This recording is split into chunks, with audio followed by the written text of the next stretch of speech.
Hey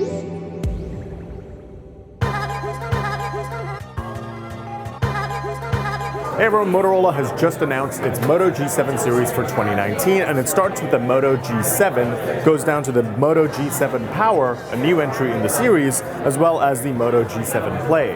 There is no Moto G7 Plus coming to the US, but it is available internationally. So let's take a quick look.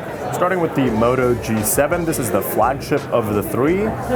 This is a Gorilla Glass 3 back, and it's plastic coated with metal around the sides, with metal chassis inside. So this process is called vacuum metallization. So they were able to cover those antenna lines, so it has a more uniform look, and it looks pretty clean, and it feels pretty substantial as well, if a bit on the light side. This is the white color model. There's also another black one. You can see that classic Motorola bump. Camera bump is still there, but the edges are curved, and it's pretty comfortable to hold in the hand. It is a bit of a large phone though, at a 6.2-inch Full HD Plus Max Vision screen. And as you can see, they have the teardrop notch here, though there still are bezels around the edges, especially at the bottom chin here with that Motorola logo on the front. Just gonna go around the edges. You can see the SIM card tray up top. There is a micro SD card slot as well. And around the bottom, you finally have USB-C ports for all of these phones, with the speaker over here, and a headphone jack, which is always great to see. And you can see a textured power button on the right side, and a volume rocker above it.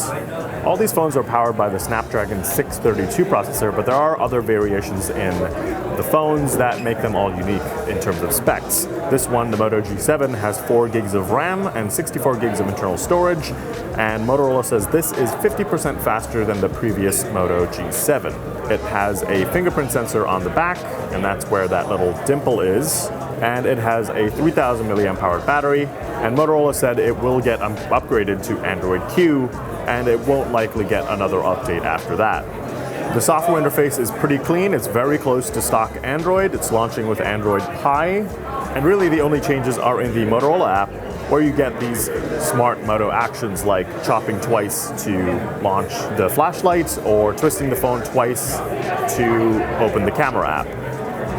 The camera also has certain specific features for the G7 compared to the other two phones. Specifically, there's a new feature called Auto Smile Capture, which essentially will capture a photo automatically as soon as it detects a smile in the frame. Other features include Cinematograph, which sort of lets you make moving pictures, as well as portrait mode and support for Google Lens.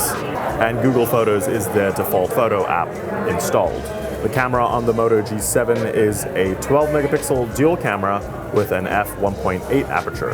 So the only unique feature the G7 has that stands out from the other two in terms of software is that Auto Smile Capture camera feature. The rest more or less mirrors the same features on all three of these phones.